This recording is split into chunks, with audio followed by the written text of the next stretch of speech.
Sir உங்களுக்கு சுக்கிரதசை, சூரியதசை, சந்திரதசை, செவ்வாதசை, ராகுதசை, குருதசை, sir உங்களுக்கு சுக்கிரதசை உங்களுக்கு ஓஹோன்னு இருக்கும். எப்படிமா 2029 நீங்கள் சிஎம் ஆயிடுவீங்க. அது எப்படிங்க சிஎம் ஆகும்? இப்படி ஜோதிடம் எப்படி இருக்குன்னா உங்களை புகழ்ந்து பேசுற மாதிரி தான் அந்த ஜோதிடம் இருந்துச்சு. நான் அப்படி பண்ணல. வயதுக்கு ஏற்ப லக்கணம் மாறும். லக்கணம் நகராது, அங்கேயே தான் பிரசன்ன லக்கணம், ஜென்ம லக்கணம் அங்கேதான் இருக்கும். இந்த ஏஎல்பி லக்கணம் சொல்லி வயதோட்ட லக்கணம்னு ஒன்று சொல்றோம் பாருங்க, அது ஒவ்வொரு வயதுக்கும் அப்படியே நகர்ந்துக்கிட்டே இருக்கும். ஒவ்வொரு வருஷம் நகர்ந்துக்கிட்டே இருக்கும். நீங்க ஒரு கூகுள் மேப் தான் ரைட்ல இருக்க சொல்லுது, நீங்க என்ன பண்ணி தெரியாம வேகமா போயிடுறீங்க, உடனே அது நீ வந்து யூட்டன் அடிச்சு வா அப்படின்னா கூகுள் மேப் சொல்லுது வேற ஒரு ரூட்டை. அதே தான் கடவுள், அதே தான் ஜாதகம். இதுல உண்மையே வேணும், நோ ரிட்டன். நீங்க ஜாதகத்துல கர்மா விதி தலையெழுத்துன்னு வச்சிருக்கீங்கல்ல, இதுல யூட்டனே கிடையாது. சார் எனக்கு ஏதாவது பார்த்து சொல்லுங்க சார் அப்படின்னு நான் கேட்கும் போதெல்லாம், தம்பி இது ஒரு 40 நாள் தான்டா தம்பி வந்து படிச்சிடறா தம்பி அப்படிம்பீங்க. சார் என்னால முடியல சார் அப்படின்ட்டு. தி டிவைன் தமிழ் நேயர்களுக்கு வணக்கம். இப்போ நம்ம கூட யார் இருக்கா அப்படின்னு பார்த்தீங்கன்னா, அக்ஷய லக்கண பத்ததி அப்படிங்கிற ஒரு ஜோதிட முறையை உருவாக்கியவர் தான் பொதுவுடைமை மூர்த்தி சார். வணக்கம் சார். வணக்கம். அதாவது இந்த ஜோதிட முறை அப்படிங்கிறதே பார்த்தோம்னா பல தரப்புல ஒவ்வொருத்தவங்க ஒவ்வொன்று சொல்லிட்டு இருக்காங்க. அவங்களுக்கு என்ன தோராயமோ அதை ஒன்று இது பண்ணுறாங்க. நீங்கள் எப்படி இந்த ஜோதிட முறையை வந்துட்டு உருவாக்குனீங்க? ஏன்னா இது கண்டிப்பாக வந்துட்டு உங்களுக்கு ரொம்ப பெரிய ஞானம் இருந்திருக்கணும், நீங்கள் நிறையா பழகி இருக்கணும். உங்களுக்கு என்ன ரொம்ப சின்ன வயசு தான், இந்த இதை நான் வச்சு சொல்லும்போது அப்போவே நீங்கள் இதை உருவாக்கிட்டீங்க. எப்படி சார்? இல்லை, இந்த ஜோதிட முறை அப்படின்னு ஒரு விஷயம் இருக்குது. அப்படின்னா பண்டைய காலத்தில் வந்து பிரசன்னமோ சகுனமோ ஆருடமோ நிமித்தமோ ஜாதகம் அப்படிங்கிறது பொதுவாகவே இல்லை. பொதுவாக வந்து என்ன, பொதுவாக வந்து எல்லாருமே வந்து எதிர்காலத்தை பற்றி உங்களுக்கும் தெரிஞ்சுக்கணும், அவருக்கு தெரிஞ்சுக்கணும், அவங்களுக்கு தெரிஞ்சுக்கணும், எல்லாருக்குமே இங்கே இருக்க எல்லாருக்குமே தெரிஞ்சுக்கணும். ஆனால் ஒரு சகுனமாக பார்த்தோம்னா ஒரு பொருள் கீழே விழுந்து உடையுது, கொஞ்சம் அபசகுனமாக இருக்குது. நான் சொல்கிறோம்ல, என்ன நிகழ்வு நடக்க போகுது, எதையும் சம்பவத்தை குறிக்காட்டலை, எவ்வளோ அப்படிங்கிற காலத்தை நமக்கு குறிக்காட்டலை. பாருங்களேன், ஒரு பொருள் உடையுது அப்படின்னு நீங்கள் வீட்டில் நீங்கள் அன்றாட வாழ்க்கையை பாருங்களேன். நீங்கள் வாழ்க்கையும் ஜோதிடம் ஒன்று. இது என்ன, இந்த நிகழ்வுக்கு ஒரு பொருள் உடையுது, என்ன ஒரு பொருள் கீழே உங்களுக்கு தெரிஞ்சோ தெரியாமலோ கை கீழே போட்டு ஒரு கிளாஸ் உடைஞ்சு போச்சு, அடுத்தது என்ன நடக்க போகுது உங்களுக்கு? ஒரு விஷயம் ஒன்று, அடுத்தது நான் சொல்லிடுறேன்னு, அதுக்கு என்ன எப்போ நடக்க போகுது? நீங்கள் ஒரு பைக்கில் ஒருத்தர் உழுவ போகிறாரு, அது எப்போ பைக்குன்னு எப்படி தெரியும்? அது எப்படி உழுவார்னு எப்படி தெரியும்? அவருக்கு எப்படி கைகள் உடையும் அப்படின்னு எப்படி தெரியும்?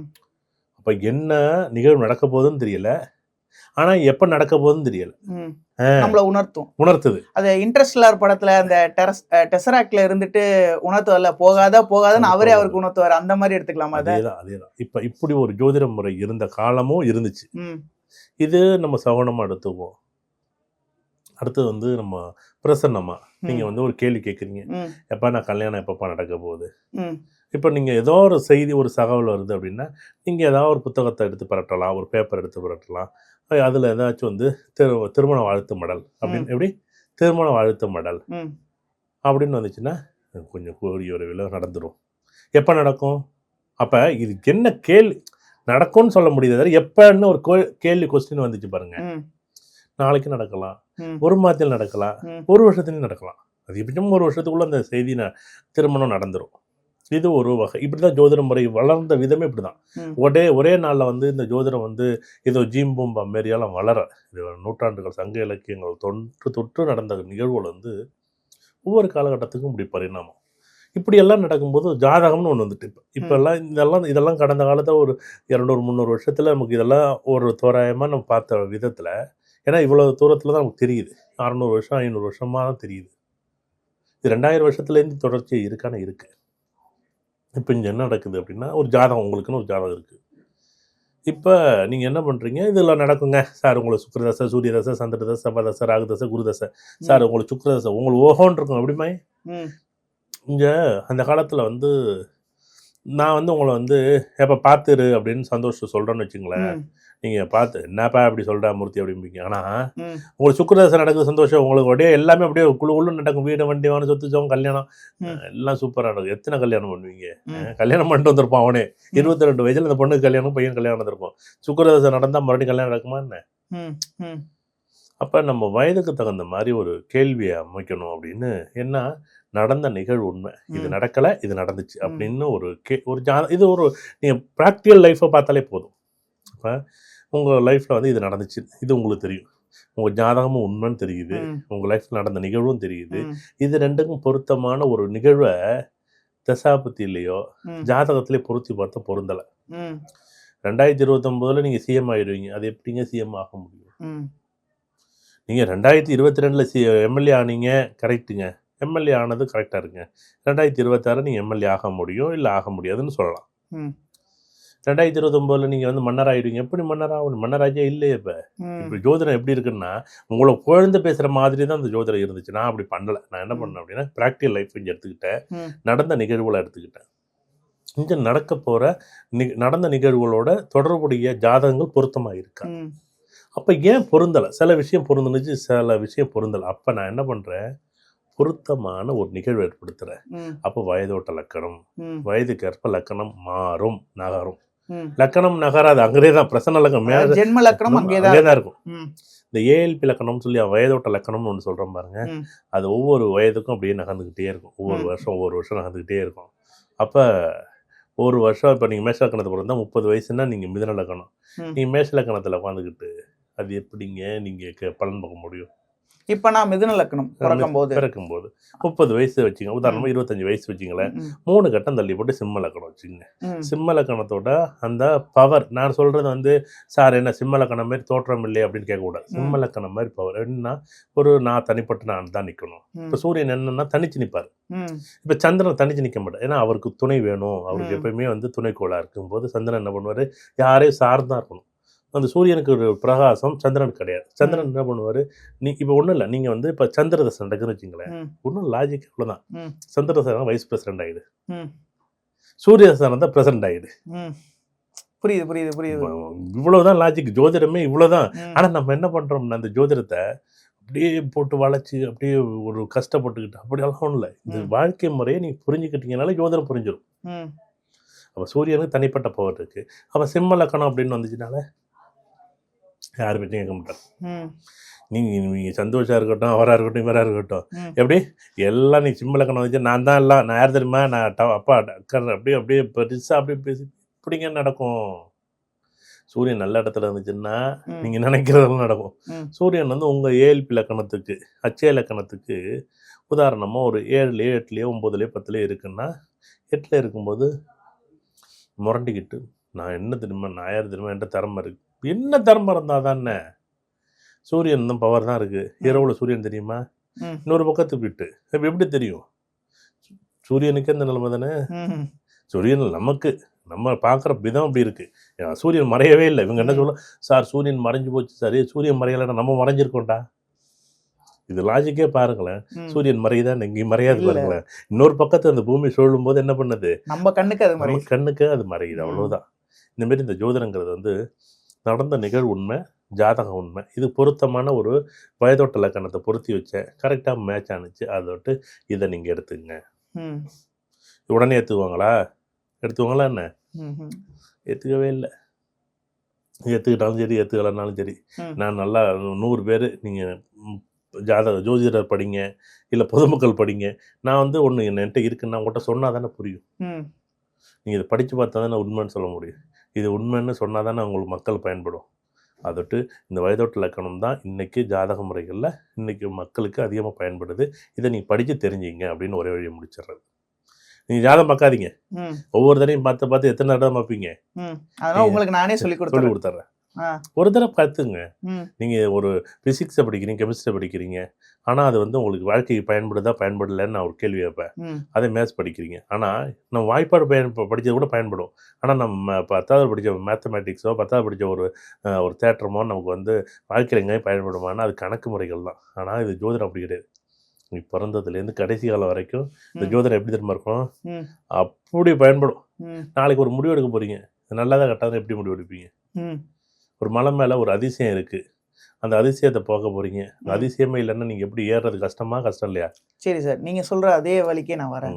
இப்போ உங்களுக்கு நல்லது ஓகே, நல்லதுன்னா ஓகே. இப்போ அது கெட்டதாகவே உங்களுக்கு வரும்போது அதை எப்படி மாற்ற முடியும்? சரி, நான் இப்போ மேலே வந்து உதாரணம், ஏதாச்சும் ஒரு உதாரணம் நீங்களே சொல்லுங்கள். இல்லை சார், இப்போது நீங்கள் வந்து ஜோதிடம் கற்றுக்கிட்டா இதுன்னு சொல்ல வரீங்களே, அப்படி இருக்கும் பட்சத்தில் எனக்கு வந்து என்னுடைய கட்டமே எதுவுமே சரியில்லை அப்படின்னே வச்சுக்கோமே. அப்படி இருக்கவன் அதை தெரிஞ்சுக்கும் போது அதை எப்படி மாற்றுவான்னு கேட்குறேன். சரி, நான் உங்கள்கிட்ட ஒரு 2 கேள்வி கேட்குறேன்.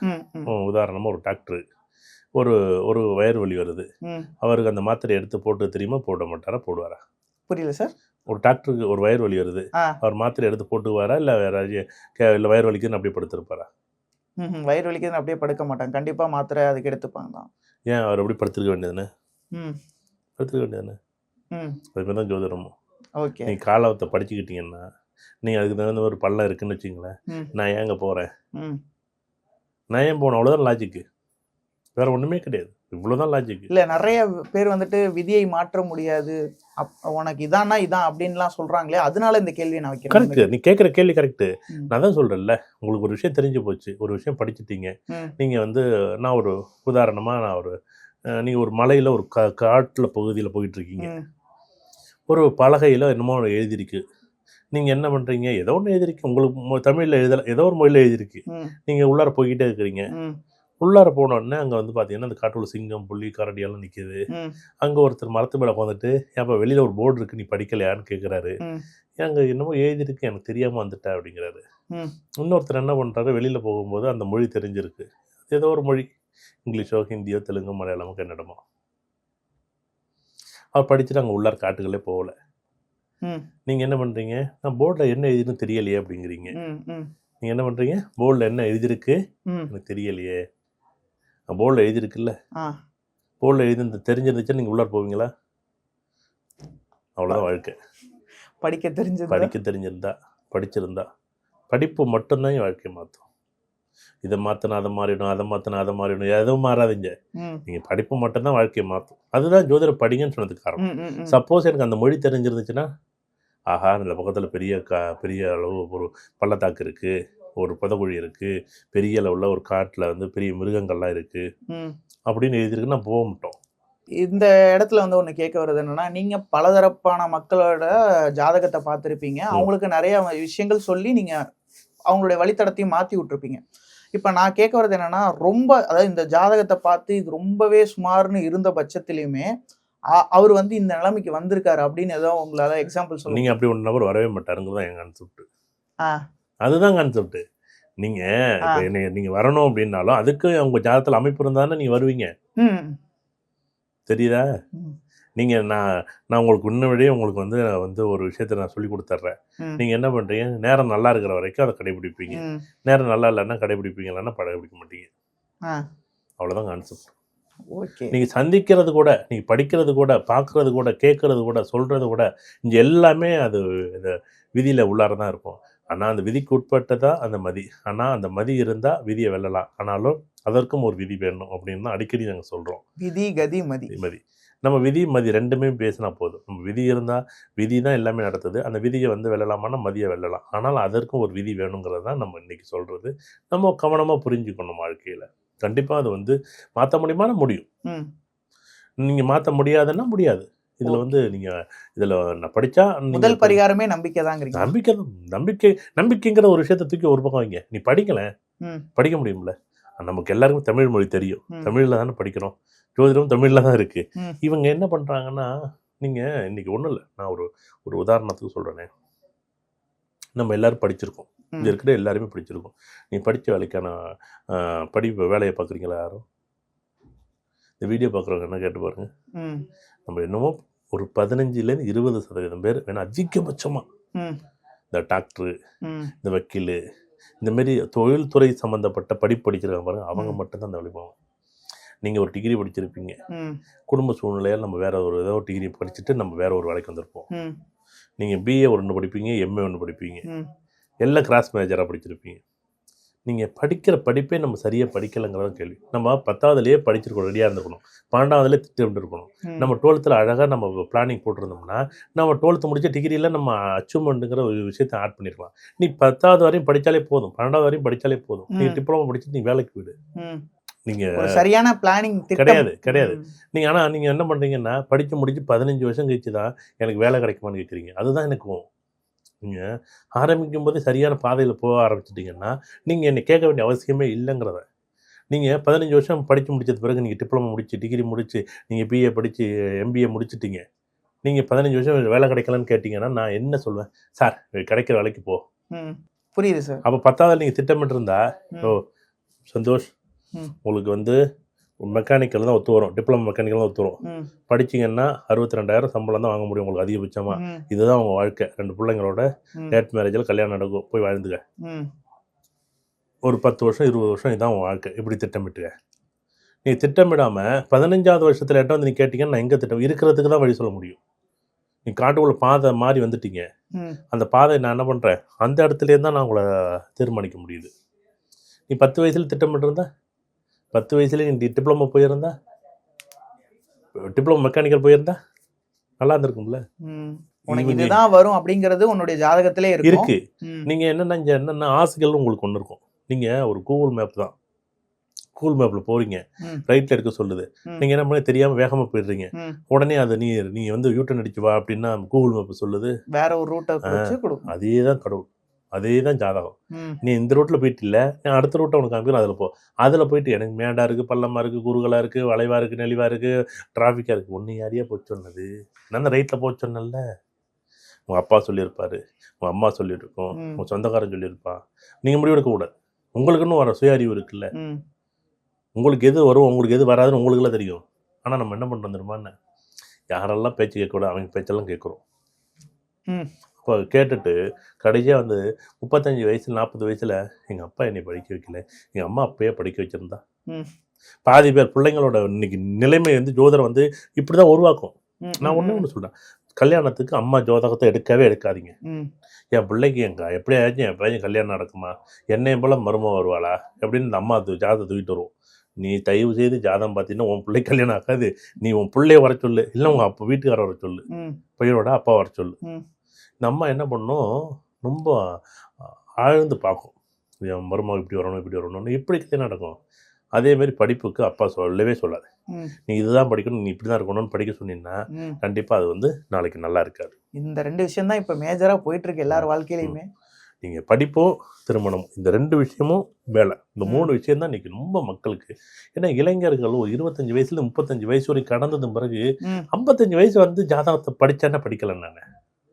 நான் தான் சொல்லுவேன், பாதி தாண்டியாச்சு, பாதி இல்லை முக்காஜி முடிஞ்சு போய். இன்னைக்கு 70 இல்லை 60 வந்துட்டு இன்னைக்கு வாழ்க்கையெல்லாம் 60 70 72 வயசு ஆவரேஜ் வயசெல்லாம் 120 முடிஞ்சு 72 வந்துட்டு இப்போ 70ங்கிறது 60 வந்துட்டு. கட்டணம் எழுப்புனதுக்கு அப்புறம் பேஸ்மெண்ட் சரியா தப்பான்னு மாற்ற முடியாது பாருங்களேன், ஃபுல்லாக இடிச்சுட்டு தான் மாற்றணும், விட முடியாது பாருங்க. இதில் உண்மையாகவே நோ ரிட்டர்ன். நீங்கள் ஜாதகத்தில் கர்மா விதி தலையெழுத்துன்னு வச்சுருக்கீங்கல்ல, இதில் யூட்டனே கிடையாது. நீங்கள் பின்னாடி எல்லாம் போய் கோட்டெல்லாம் அழிக்க முடியாது. 10 லட்ச ரூபா சம்பாரிச்சு ஒரு விஷயம் இன்வெஸ்ட் பண்ணிட்டீங்கன்னா முடிஞ்சு போச்சு உங்கள் வாழ்க்கை. வந்தால் தான், இல்லைன்னு வச்சிங்களேன் 10 வருஷம் சம்பாரிச்சிங்க பாருங்க, அந்த ஒரு 10 வருஷம் போச்சு, இந்த 10 லட்சம் பணமும் போச்சு, மறுபடியும் ஃபஸ்ட்லேருந்து தான் ஸ்டார்ட் பண்ணணும். ஆனால் இந்த ஜோதிடத்தை, அதை தான் நான் ஜோதிடத்தை படிங்கன்னு சொல்கிறதுக்கு காரணம், நீங்கள் ஜோதிடம் பாருங்கன்னு நான் என்றைக்குமே சொல்ல மாட்டேன். நீங்கள் ஜோதிடம் பார்த்துக்கிறது ஒரு நாள் உங்கள் வாழ்க்கையில் ஒரு சும்மா ஒரு கேள்விக்கான பதில் கிடைக்கும். ஆனால் வாழ்க்கை முழுக்க எனக்கே நிறைய பர்சனல் எக்ஸ்பீரியன்ஸ் உங்ககிட்ட இருக்கு. ஏன்னா சார் எனக்கு ஏதாவது பார்த்து சொல்லுங்க சார் அப்படின்னு நான் கேட்கும் போதெல்லாம், தம்பி இது ஒரு 40 நாள் தான்டா தம்பி வந்து படிச்சிடறா தம்பி அப்படிம்பீங்க. சார் என்னால் முடியல சார் அப்படின்ட்டு